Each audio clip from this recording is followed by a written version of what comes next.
On this Wednesday night, the Middle East on edge. Israel accused of assassinating the political leader of Hamas in Iran's capital. Terror arrests in Toronto. The father and son accused of plotting an attack inspired by the so-called Islamic State. Canada's soccer penalty appeal rejected. And damning emails revealing an organized operation to cheat. Plus, always in high gear with no fear. But also know you are taking a great risk. The Canadian aiming to win an Olympic medal by feverishly pedaling in Paris.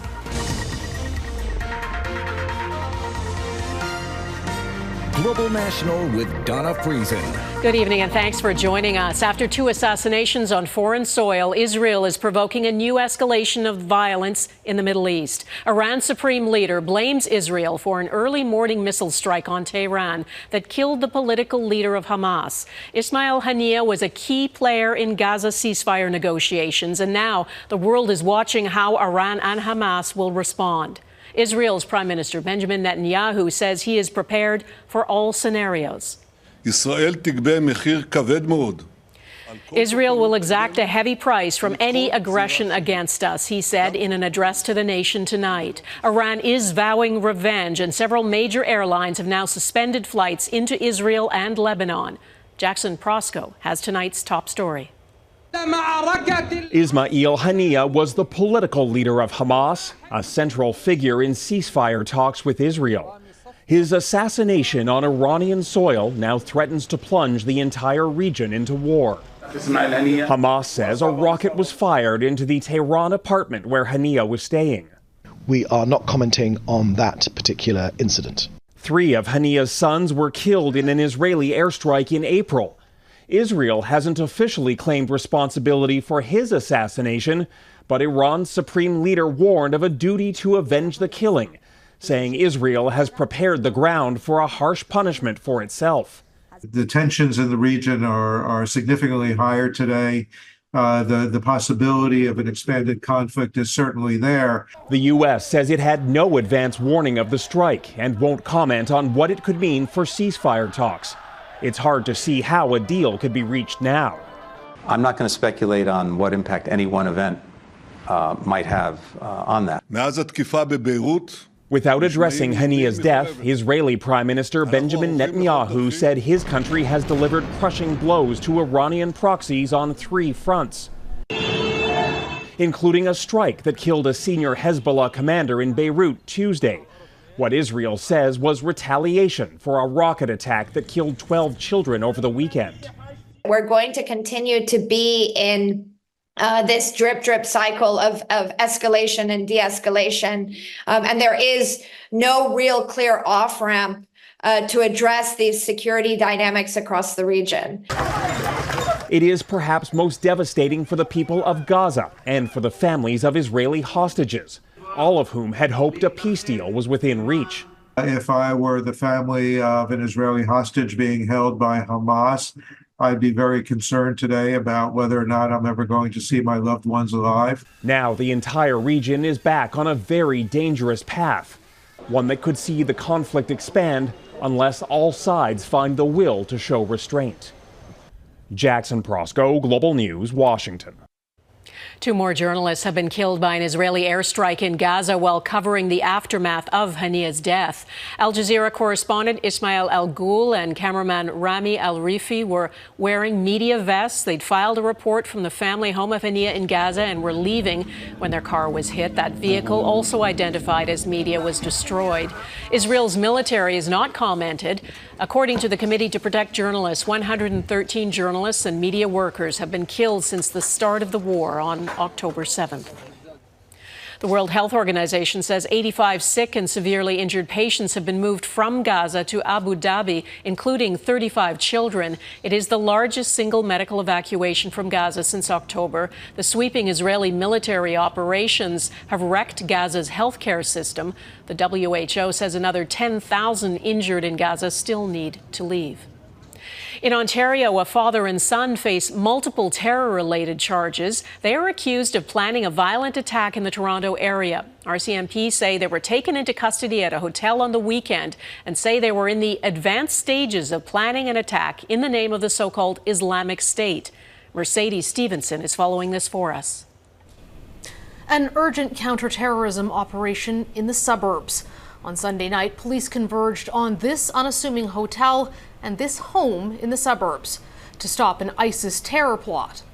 On July 28, 2024, GTN set arrested a father and son at a hotel in Richmond Hill who were in the advanced stages of planning a serious, violent attack in Toronto. At the hotel, an RCMP tactical team forced their way into room 303, where they found 62-year-old Ahmed El-Didi and his 26-year-old son, Mustafa El-Didi, with an axe and a machete. Court documents say the men planned to use an axe and a machete to carry out an ISIS terror attack.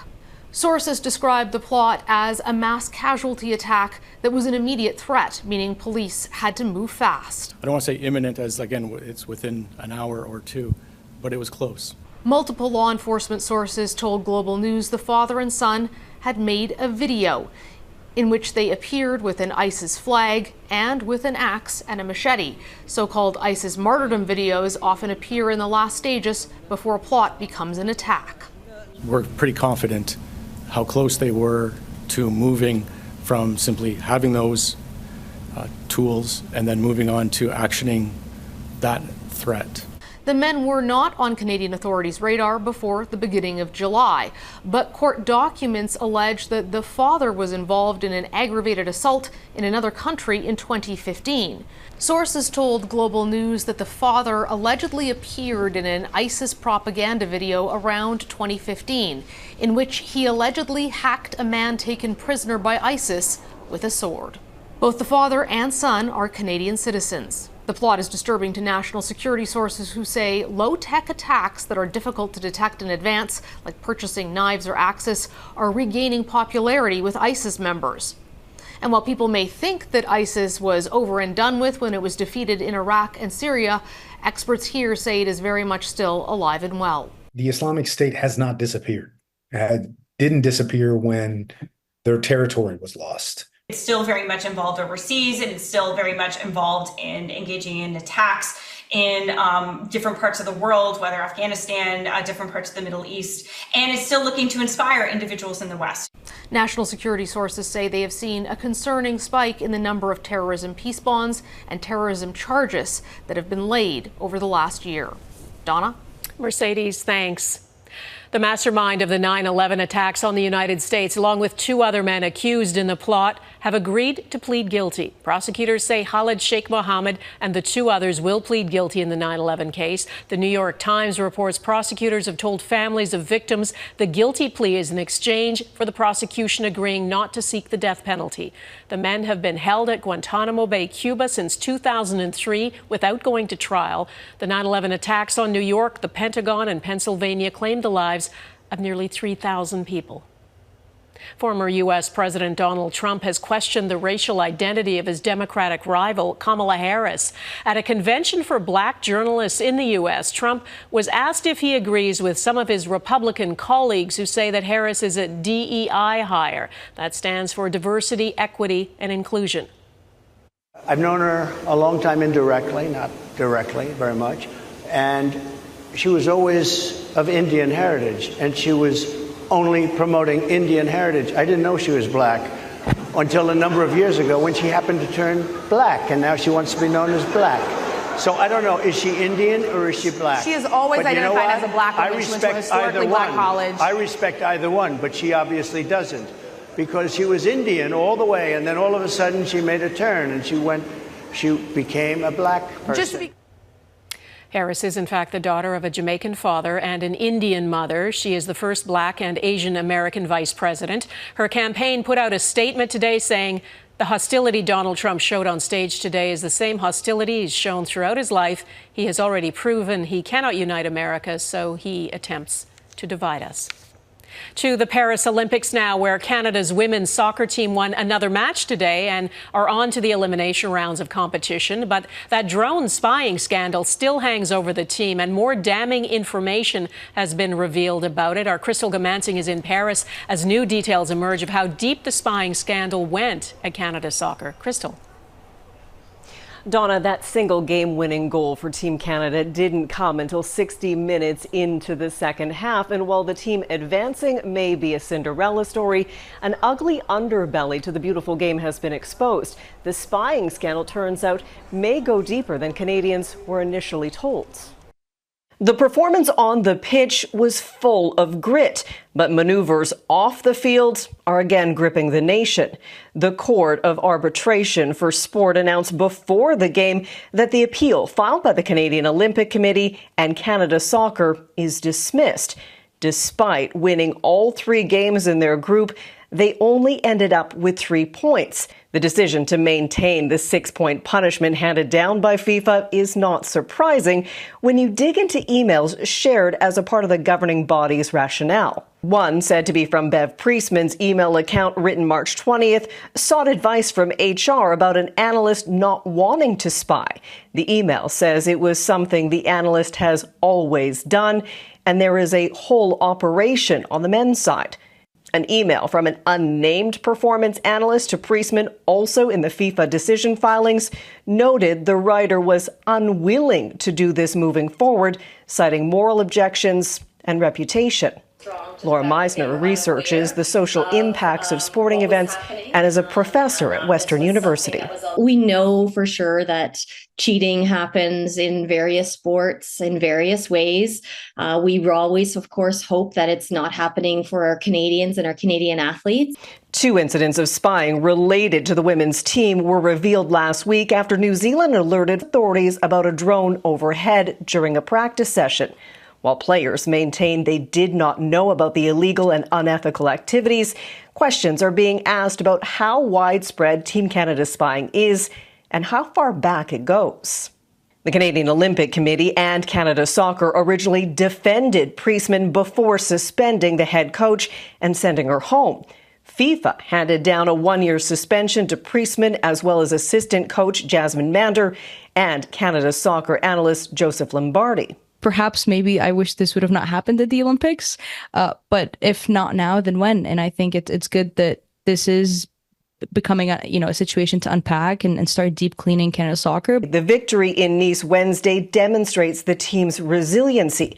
The pressure to perform, says Meisner, is wrapped up in the scandal. It also says something about the culture of sport, around the expectations that we are putting pressure on to excel.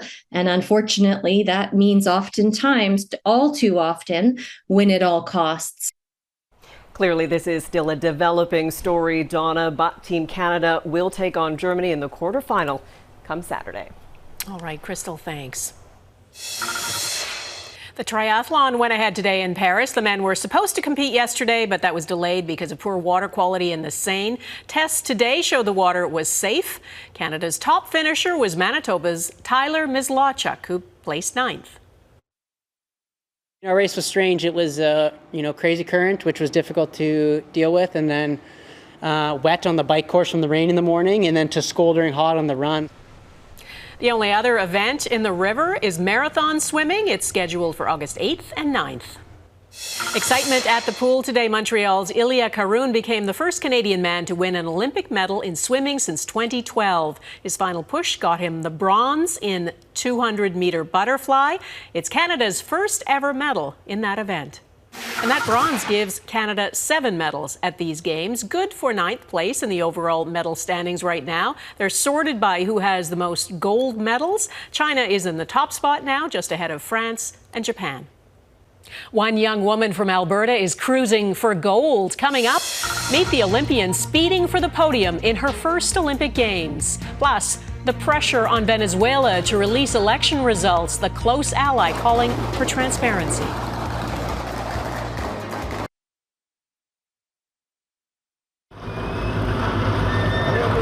Rescuers are searching for survivors in India, where almost 200 people are missing after torrential rain triggered multiple landslides. More than 160 people are known to have died. It's the worst disaster in the southern state of Kerala since deadly flooding in 2018. As Venezuela's president faces accusations of stealing the election, a close ally of his, Colombian President Gustavo Petro, is calling on Nicolas Maduro to release the official vote tallies. The streets of Caracas are calm but tense today after days of violent clashes between opposition and government supporters. At least 11 people have been killed. Maduro appeared at the country's Supreme Court today saying he's ready to release all the vote tallies. The G7 is also calling for full transparency. The man who was once anchor of the BBC's flagship news program has pleaded guilty to making indecent images of children. Hugh Edwards appeared in court in London today, admitted to having 41 indecent images of children on his phone sent to him by another man who is a convicted pedophile. Edwards hosted all the major news events in the UK for 2 decades, including the Queen's death and the King's coronation. He was arrested in November, but the BBC kept it quiet and paid him until he quit in April. He was charged last month. A 17-year-old boy has been charged with murder and attempted murder after 13 people, including 11 children, were stabbed at a Taylor Swift-themed dance class in the British town of Southport. Earlier today, protesters clashed with police outside the residence of the Prime Minister in London, a second day of violence related to the stabbing. 3 girls were killed and 5 are in critical condition. And last night, riots erupted outside a mosque in Southport. More than 50 officers were injured there. Demonstrations began after false information spread on social media claiming the suspect in the stabbing was an asylum seeker. Intercepted ahead, a glimpse into what happens to vehicles after they are stolen.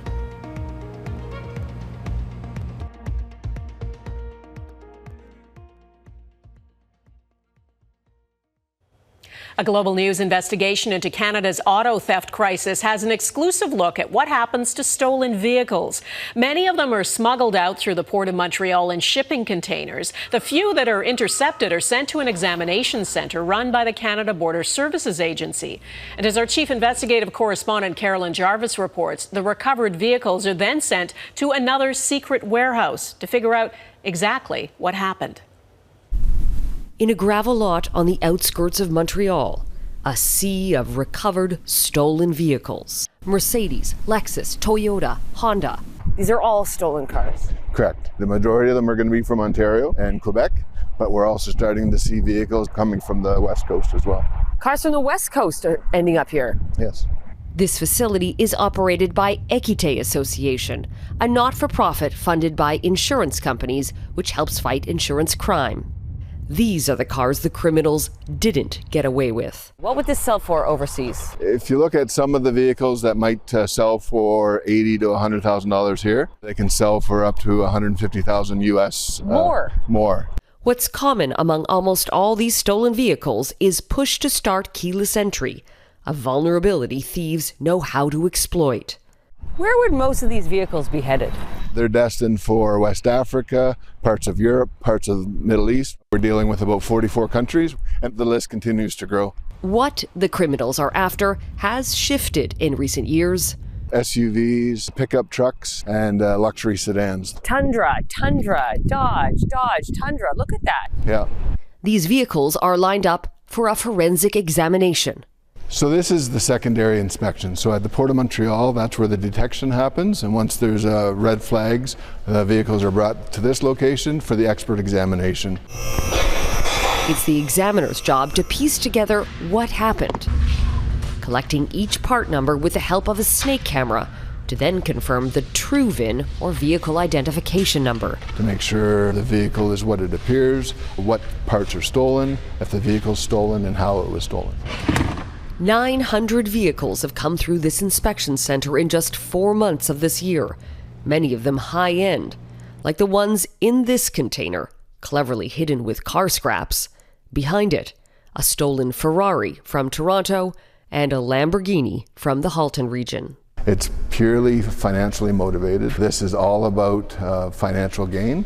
While the number of stolen vehicles in Canada is down 17% in the first half of this year, you wouldn't know it from this lot. The crisis is still very much a crisis. Carolyn Jarvis, Global News, Montreal. Ride to glory next. The Canadian Olympian aiming for a podium finish in Paris.